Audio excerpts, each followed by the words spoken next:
With the recent release of the Marvel's trailer, the fandom could sense a presence they haven't felt in many years. I sense something, a presence I've not felt since... Is that like a personal attack or something? Or is that a request? Do you think I should? Yeah, I work out a lot. Thanks for asking. This disturbance in the Force was greatly disturbing indeed. The last online war between Brie Larson and the Marvel fans had been greatly destructive, dividing the once cohesive fan base right down the middle. Painful memories still fresh in their minds. The fans mobilized, and the new trailer quickly racked up hundreds of thousands of dislikes. Online publications cleared out cobwebs from the keyboards and once again started hurling accusations and insults, calling people trolls and toxic. YouTubers took to their mics, calling their bannermen to their sides to get ready for the greatest war of our time. What's at stake? The very soul of the MCU.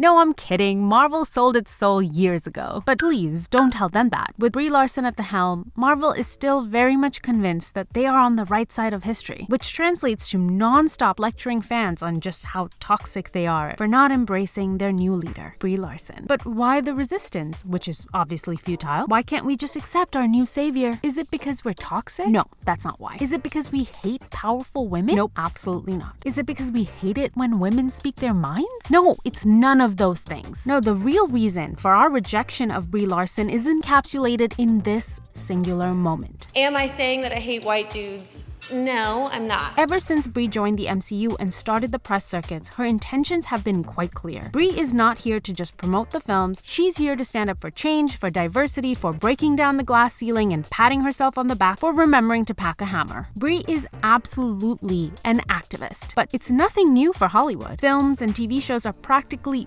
bursting at the seams with propaganda from throwaway lines like, "Fuck you, Joe Rogan," and "Trickle-down economics may stink, but trickle-down support smells like pizza, roses, and I assume Viola Davis." to, "No one can even afford rent right now unless you're some trustful asshole." and let's not forget, I mean, I know socialism is a charged word, but we could learn a lot from these...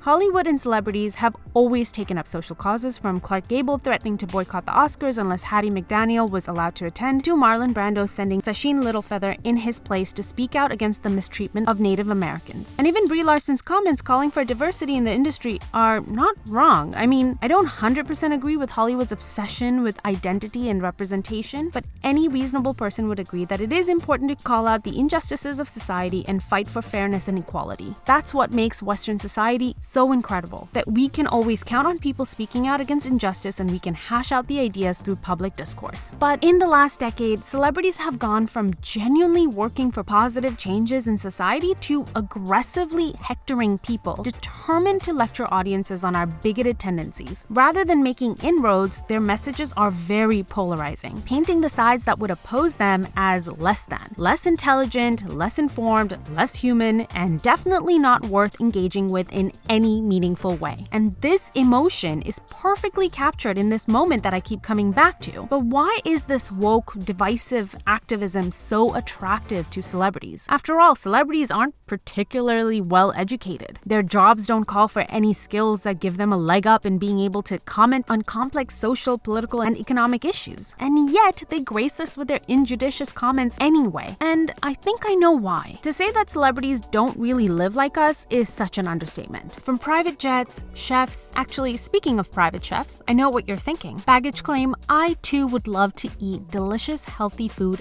just like the celebrities do. I hear you. This is why you need HelloFresh, a meal kit service that delivers delicious, pre-portioned ingredients right to your door. Like a celebrity, you can take meal planning and grocery shopping off of your plate, pun intended. You can also save time and money because it's cheaper than grocery shopping and 25% cheaper than takeout. Plus, with their quick and easy meals like fast and fresh pineapple chicken tacos or falafel power bowls, you can have dinner ready in less than 15 minutes. My favorite benefit is that I can try new recipes without having to spend on huge portions of ingredients that I might never use again. But unlike the celebrities, yes, you do need to cook the food. I know, I'm sorry. I wish I could tell you that if you order from HelloFresh today using my code POGCLAIMMAY16, I would come to each and every one of your homes and personally cook for you. But I still need to sort through some kinks with the latest batch of baggage claim clones. For some reason, they keep rejecting seeing me as their leader and planning my eventual overthrow? Luckily, there's too much infighting for them to make any progress on that rebellion. So you will need to cook the meals yourself, and if you're not a pro in the kitchen, don't even worry about it. HelloFresh has foolproof recipes and everything arrives pre-portioned and easy to prepare. So I think you'll surprise yourself with your newfound culinary prowess. But wait, it gets better. Use my link or go to HelloFresh.com and use code POGCLAIMMAY16 to get 16 free meals, plus free shipping. Once you click, my description will live update to count up the purchases. I know, technology is amazing, even if my clones are not. Thank you for listening, and now back to the video. Okay, like I was saying, celebrities live very differently from us. From private jets, chefs, and islands to personal gurus, trainers, and assistants, so much of their lives are made easier by their celebrity status. Doors open for them wherever they go, met with genuine public interest and fanfare. But this wasn't always how celebrities lived. If you look back at the golden age of Hollywood, celebrities weren't living lives that were extremely different from everyone else. Whereas today, the divide is massive. And this is because of the scalability of movies, thanks to globalization. The addressable market for Hollywood used to be mostly America. Now movies are released globally. So if a movie is a hit, it changes the actor's life drastically because there is a massive financial reward attached to that. But the work involved for the actor is not proportional to the reward that they get. I'm not saying they don't work hard, but acting is not a particularly difficult job. And yet the reward for being at the top of your game is tens of millions of dollars. And I think this disproportionality of effort versus reward creates an internal crisis for celebrities, where the fame and the privileged lifestyle feels undeserved. And to compensate for this discrepancy, actors are quick to either stir up manufactured victimhood narratives, like Brie does during this interview. What does it mean to be a woman in film? It means it's really hard. And if you're a woman of color, then it's really, really hard. Or scramble to use their newfound fame to speak on social issues, as if to justify their increase in station and say, well, I'm at least using it to help other people. But again, there's nothing wrong with that. Better that a celebrity use their status to help others. No, the problem with Brie Larson is not her activism. It's her goddamn attitude. It's her holier than thou, I know better than you, why won't you plebes just listen to me, and how dare anyone contradict me when I say I'm the strongest, and why wouldn't the men around me just bow to my presence, kneel before me, and how dare you compare me to Tom Cruise, the greatest action hero of all time, who does his own stunts? I do all my stunts. I did my stunts because I thought that that's what everyone did. Could have Tom Cruise over here? No, I want to be the first me, not the next Tom Cruise. Thank you very much. Wow. It's this. This is why. We're not illogical monkeys, no offense to monkeys, just out to hate because of overly simplistic reasons like we hate women in powerful roles. We like Scarlett Johansson. We like Elizabeth Olsen. Whatever our issues with the recent treatments of their characters by the MCU. Why? Because they don't lecture us. They don't make us feel like they're looking down at us. My first time looking at Instagram, and I was like, this is kind of fun. Like, I think I could figure out how this is fun. And then you get more people, and then you're like, oh, now I'm not having as much fun. I just felt weird how it organized my brain. Like if something happened in the world, I would say, oh, do I have to post about this? I think it's very dangerous to think, oh, something just happened in the world. I am an entitled person whose voice must be heard on this issue.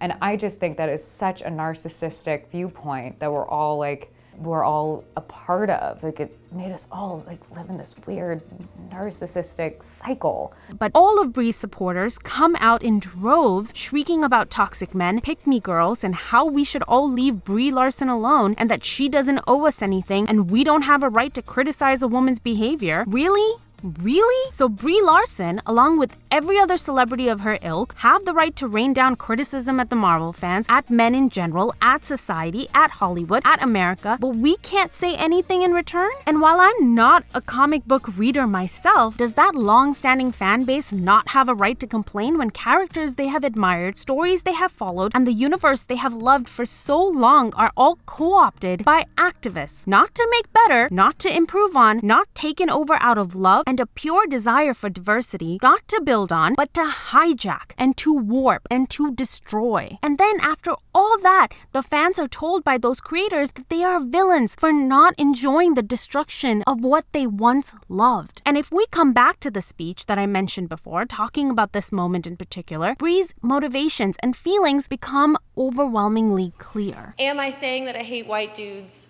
No, I'm not. This right here isn't a desire to do right. This is disgust. This is hate. Why else would she derisively, dripping with sarcasm, call them white dudes instead of giving them the respect of just calling them white men? Why do they need to be mocked while she rolls her eyes at their very existence? And why can't Brie give credit to a man like Tom Cruise, who has worked really hard in the industry and continues to do so for his fans? Why, instead of being inspired by his effort and ability, Brie needs to assert that she's going to be better than him? She's so wrapped up in congratulating herself for being here and reminding everyone that they better bow down in adulation because this is what she's entitled to. And then she wonders why she isn't well received by fans. To create great art is to pour dedication and love into it. But that's not the emotion that Brie Larson and all the other activists at Disney and Marvel are bringing to the table. No, they are writing, creating, and talking with the worst emotion possible. And that's resentment. Thank you for watching, everyone. I hope you enjoyed this video. If you did, please like, share, and subscribe, and I'll see you next time.